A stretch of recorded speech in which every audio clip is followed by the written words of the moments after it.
যুক্তরাষ্ট্রের new York সিটির ম্যানহাটনের পশ্চিম পাশে প্রায় ১২ ব্লক জুড়ে গড়ে ওঠা একটি বিশাল গৃহহীনদের শিবির ঘিরে নতুন করে উদ্বেগ দেখা দিয়েছে।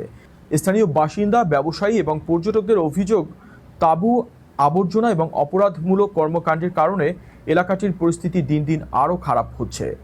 ইন্ট্রেপিড মিউজিয়াম থেকে শুরু করে 34th স্ট্রিট থেকে 46th স্ট্রিট পর্যন্ত বিস্তৃত এই শিবিরের কারণে পথচারীদের চলাচল ব্যাহত হচ্ছে বলে অভিযোগ রয়েছে। অনেকের দাবি, এলাকায় মাদক সেবন, যৌনকর্ম এবং অন্যান্য অবৈধ কর্মকাণ্ড বেড়েছে। যদিও এসব অভিযোগের সবগুলো স্বাধীনভাবে নিশ্চিত করা যায়নি, তবুও পরিস্থিতি নিয়ে উদ্বেগ প্রকাশ করেছে নিউ ইয়র্ক পুলিশ বিভাগ। স্থানীয়দের অভিযোগ, নতুন মেয়র জোহরান মামদানি দায়িত্ব নেওয়ার পর গৃহহীনদের তাঁবু উচ্ছেদে আগের তুলনায় ধীর নীতি গ্রহণ করায় সমস্যা আরও বেড়েছে। বর্তমানে কোনো শিবির অপসারণের আগে 7 দিন ধরে সামাজিক সেবাকর্মীদের মাধ্যমে যোগাযোগের নিয়ম চালু রয়েছে। তবে বাসিন্দাদের দাবি, এই নীতি কার্যকর হচ্ছে না।